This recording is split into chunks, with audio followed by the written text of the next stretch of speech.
Hello, welcome to day 29 of reading and praying through the Bible. Today we are reading through Genesis 29 from the NKJV version. Let's start. So Jacob went on his journey and came to the land of the people of the east. And he looked and saw a well in the field. And behold, there were 3 flocks of sheep lying by it. For out of that well they watered the flocks. A large stone was on the well's mouth. Now all the flocks would be gathered there, and they would roll the stone from the well's mouth, water the sheep, and put the stone back in its place on the well's mouth. And Jacob said to them, My brethren, where are you from? And they said, We are from Haran.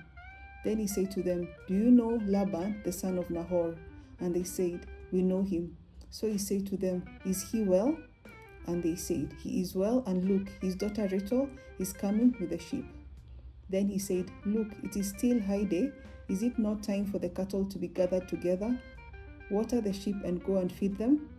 But they said, We cannot until all the flocks are gathered together, and they have rolled the stone from the well's mouth, then we water the sheep. Now while he was still speaking with them, Rachel came with her father's sheep, for she was a shepherdess. And it came to pass, when Jacob saw Rachel, the daughter of Laban, his mother's brother, and the sheep of Laban, his mother's brother, that Jacob went near and rolled the stone from the well's mouth, and watered the flock of Laban, his mother's brother.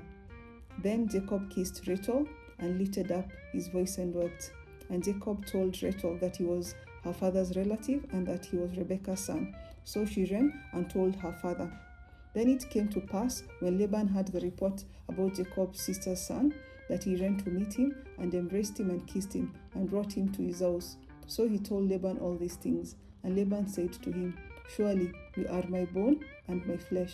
And he stayed with him for a month. Then Laban said to Jacob, Because you are my relative, should you therefore serve me for nothing? Tell me, what should your wage be?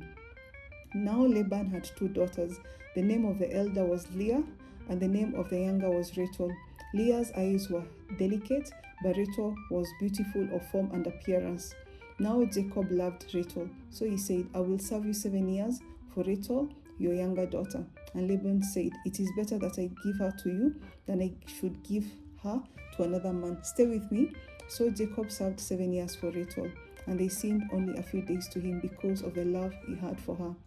Then Jacob said to Laban, Give me my wife, for my days are fulfilled, that I may go in to her. And Laban gathered together all the men of the place and made a feast. Now it came to pass in the evening that he took Leah, his daughter, and brought her to Jacob. And he went in to her. And Laban gave his maid Zilpah to his daughter Leah as a maid. So it came to pass in the morning that, behold, it was Leah. And he said to Laban, What is this you have done to me? Was it not for Rachel that I served you? Why have you deceived me? And Laban said, It must not be done so in our country, to give the younger before the firstborn. Fulfill her weeks, and we will give you this one also for the service which you will serve with me still another 7 years. Then Jacob did as so, and fulfilled her week. So he gave him his daughter Rachel as wife also. And Laban gave his maid Bilhah to his daughter Rachel as a maid. Then Jacob also went into Rachel, and he also loved Rachel more than Leah. And he served with Laban still another 7 years. When the Lord saw that Leah was unloved, he opened her womb, but Rachel was barren. So Leah conceived and bore a son, and she called his name Reuben, for she said, The Lord has surely looked on my affliction. Now therefore my husband will love me. Then she conceived again and bore a son, and said, Because the Lord has heard that I am unloved, he has therefore given me this son also. And she called his name Simeon. And she conceived again and bore a son, and said, Now this time my husband will become attached to me, because I have borne him 3 sons. Therefore his name was called Levi. And she conceived again and bore a son, and said, Now I will praise the Lord. Therefore she called his name Judah.